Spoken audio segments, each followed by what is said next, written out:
Assalamualaikum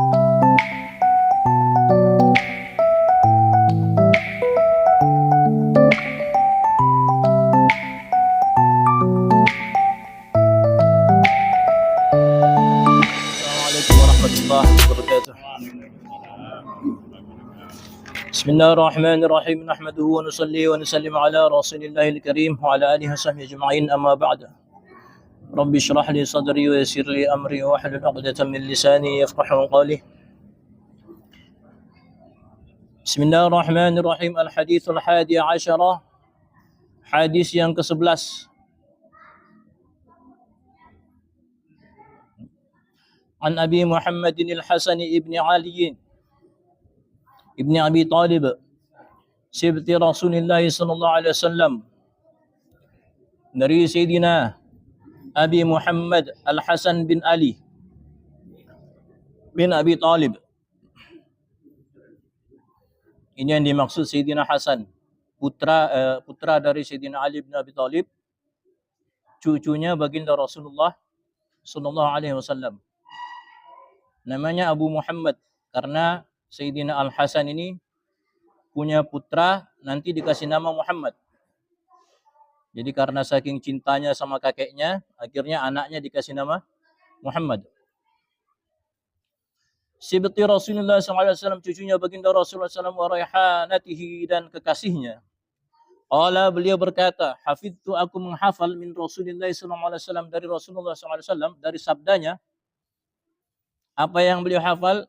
Da' ma yaribuka ila ma la yaribuk. Da', tinggalkanlah, ma, perkara, yaribuka, yang membuat engkau ragu atau yang meragukan dirimu. Ditinggalkan menuju ke mana? Ila ma, menuju ke perkara, la yaribuka, yang tidak membuatmu ragu-ragu.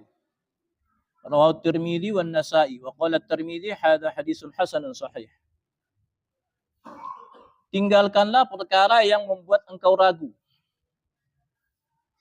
menuju ke perkara yang engkau tidak ragu-ragu. Artinya perkara yang kita ragu-ragu kita tinggalkan menuju ke perkara yang kita sudah yakin. Ini tadi ada kolerasinya atau ada hubungannya dengan hadis sebelumnya mengenai perkara syubhat. Perkara yang apa? Syubhat itu tidak jelas halalnya atau haramnya. Atau kita ragu ini sesuatu perkara ini bercampur perkara yang halal atau bercampur perkara yang haram. Maka tinggalkanlah perkara-perkara yang meragukan, tinggalkan. Menuju ke perkara yang yakin. Masih banyak makanan-makanan yang diyakini kehalalannya 100%. Umpama kalau masalah makanan. Atau begitu juga pekerjaan. Masih banyak pekerjaan-pekerjaan yang halal 100%. Timbang pekerjaan-pekerjaan yang diragukan itu penghasilannya dari harta halal atau perkara harta yang haram. Dan seterusnya dan seterusnya. Dari sini juga ulama fikih dari hadis ini, al-yaqinu la yuzalu bisak. Kalau orang ahli fikih itu, usul fikihnya, perkara yang yakin itu tidak akan hilang dengan perkara yang diragu-ragukan. Contohnya begini, Pak. Orang wudu habis sholat maghrib ini ya. Kemudian mau isya, mau wudu lagi tuh. Tapi dia ragu. Ini saya sudah wudu saya sudah batal atau belum? Maka di situ perkara yang kita yakini sebenarnya sudah wudu. Hanya saja yang diragukan apa? Sudah batal atau belum? Maka yang diragu-ragukan ditinggalkan. Batal atau belum? Batalnya ditinggalkan, belum. Wudu. Kecuali kalau tadi saya sudah wudu atau belum. Berarti yang yakinnya tadi itu tidak suci, belum wudu. Cuman yang dia ragu-ragu, wudu atau sudah atau belum. Maka belum. Belumnya dibuang, sudahnya dibuang, belumnya diambil. Sudah wudu atau belum? Belum. Sudah batal atau belum? Belum. Paham Pak ya? Nah, begitu juga kalau jumlah rakaat. Sudah 2 atau 3? Yang diragu-ragukan yang mana berarti? Tiganya Pak, berarti tinggalkan tiganya berarti baru dua. Tambah berarti. Sudah 3 atau 4. Berarti tinggalkan 4-nya 3. Tambah berarti. Sudah 4 atau 5. Berarti tinggalkan 5-nya. Berarti sudah 4. Nanti tinggal ditambah sujud syahwi. Dengan tata caranya. Maka disitulah perkara ini baik di sholat, baik di kehidupan sehari-hari itu harus terus diamalkan. Perkara ini. Perkara yang ragu-ragu tinggalkan. Perkara yang yakin jalankan. Memilih antara ragu-ragu, kecuali halal haram ya, itu jelas. Tapi kalau perkara yang ragu-ragu dengan perkara yang halal, maka tinggalkan perkara yang ragu-ragu itu. Cari perkara yang sudah jelas kehalalannya. Itu intinya, Pak. Wallahu alam. Kemudian al-hadits tsani asyar, karena ini hadisnya pendek-pendek. Semoga ada 3 hadis yang pendek, tapi ini yang kedua. Yang ke-12, an Abi Hurairah, dari Abi Hurairah radhiyallahu anhu, beliau berkata, qala Rasulullah SAW bersabda, min husnil islamil mar'i tarkuhu ma la ya'ni.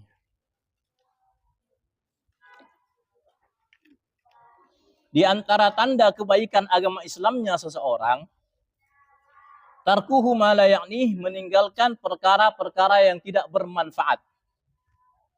Meninggalkan perkara-perkara yang tidak bermanfaat atau yang tidak ada manfaatnya. Nah, ini tadi berhubungan lagi dengan hadis sebelumnya kan? Daripada dipikirkan itu yang meragu-ragukan, yang jelas juga tidak ada manfaatnya, tinggalkan. Semua perkara-perkara yang tidak bermanfaat untuk kita, itu diantara tanda kebaikannya Islamnya, agama Islamnya seseorang itu ditinggalkan. Perkara-perkara yang sia-sia, itu kalau Ibnu Hajar al-Asqalani mengatakan, perkara yang membicarakan urusan orang lain. Urusannya saja. Belum gibahnya itu. Kalau gibah sudah jelas haram itu. Urusannya saja yang benar itu, meskipun ini dikomentari kritik kiri, kritik kanan, itu kalau betul. Tapi kalau seandainya perkara yang betul, Pak, kita cerita ke orang, meskipun itu betul, kita cerita ke orang dan Bapak ini umpamanya kita ceritai, meskipun nampaknya itu baik, tapi kalau Bapak ini tidak suka, kalau seandainya dia dengar, itu gibah, Pak. Itu termasuk gibah. Kalau benar. Tapi kalau tidak benar berarti fitnah. Dan gibah itu, Pak, Masya Allah, menghabiskan amal.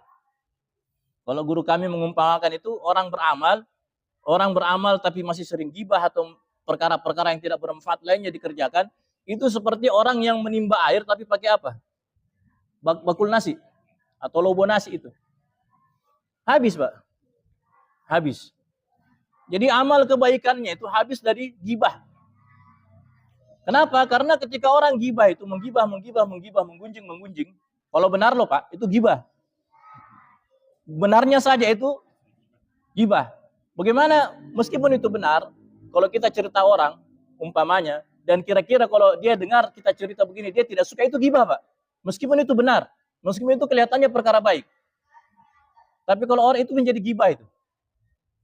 Nah, gibah ini, Pak, merusak amal. Merusak amalnya di mana? Orang beramal.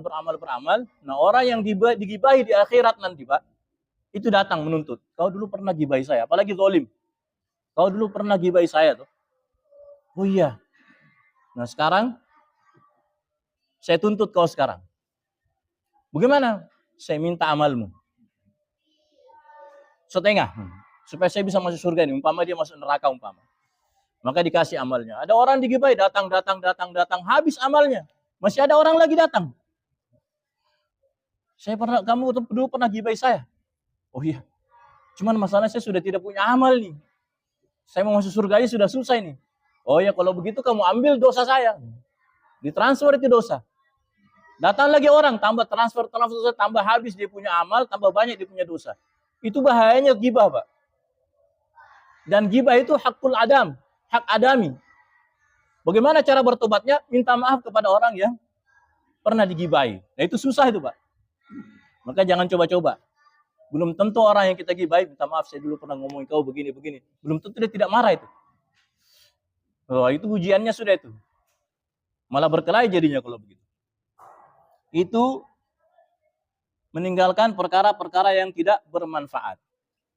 Termasuk perkara-perkara yang tidak bermanfaat masuk di sini. Apapun itu yang tidak bermanfaat.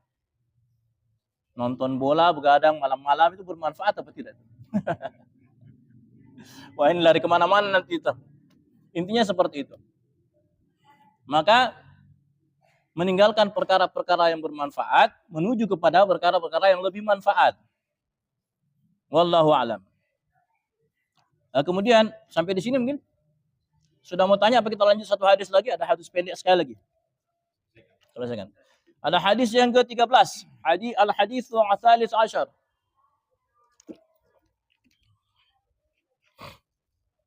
Ini yang ditinggalkan di sini, Pak. Bukan berarti meninggalkan perkara-perkara yang baik ya.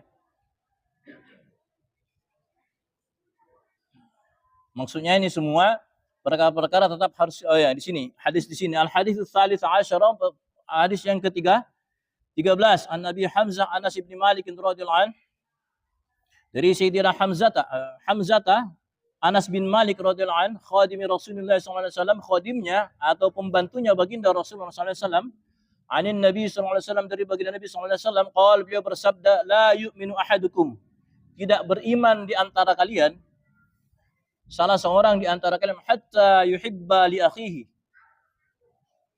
sehingga atau sampai dia mencintai saudaranya, ma yuhibbu li nafsihi, sebagaimana dia mencintai dirinya sendiri. La yu'minu ahadukum, tidak beriman. Ini bukan berarti langsung kafir, Pak, ya, enggak.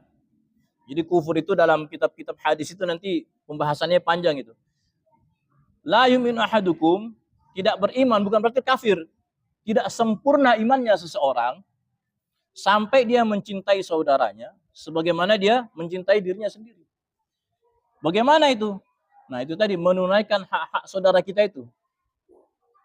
Kalau bahasanya teman-teman di jamaah-jamaah tabligh, menunaikan hak-hak saudara kita tanpa kita meminta haknya ditunaikan. Mendahulukan saudara kita dalam segi apapun. Itu kalau dalam kitab-kitab tafsir, mukmin itu dikatakan saudara. Saudara itu bagaimana? Satu badan, satu tubuh. Yang kalau satu merasakan sakit, maka semua badan jadi ikut sakit. Maka ketika ada batu yang mau masuk ke mata, ini mata yang mau kena, Pak, ya. Mata yang mau kena, maka kepala ikut membantu mata. Bagaimana dia menghindar? Tangan ikut membantu mata. Bagaimana? Maka dia menangkis. Begitu badan juga ikut membantu.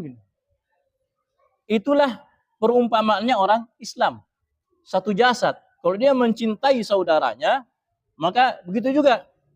Ketika bagaimana dia mencintai dirinya sendiri, maka dia perlakukan saudaranya itu sebagaimana dia perlakukan dirinya sendiri. Ketika dia senang diperlakukan demikian, maka dia harus juga memperlakukan saudaranya demikian. Ketika saudaranya itu tidak senang ketika dia itu tidak senang diperlakukan dengan suatu perbuatan, maka semestinya dia juga kepada saudara muslimnya seperti itu. Apa yang dia cintai, maka dilakukan kepada saudara muslimnya. Apa yang kira-kira dia benci, yang dia tidak suka, jangan dilakukan kepada orang Islam juga. Bisa difahami ya? Termasuk itu tadi, ghibah. Ghibah atau gunjing, ditinggalkan. Karena kalau kita tidak, itu menjadi menginjak-injak haknya saudara muslim. Nah, itulah ibaratnya sebetulnya satu tubuh. Maka semua ikut bergerak. Ghibah, gunjing, dan lain sebagainya, atau perkara-perkara yang menyakiti hati orang Islam, sebisa mungkin ditinggalkan. Perkara-perkara yang kira-kira orang Islam itu tidak senang, sebisa mungkin ditinggalkan. Bisa difahami, Pak, ya?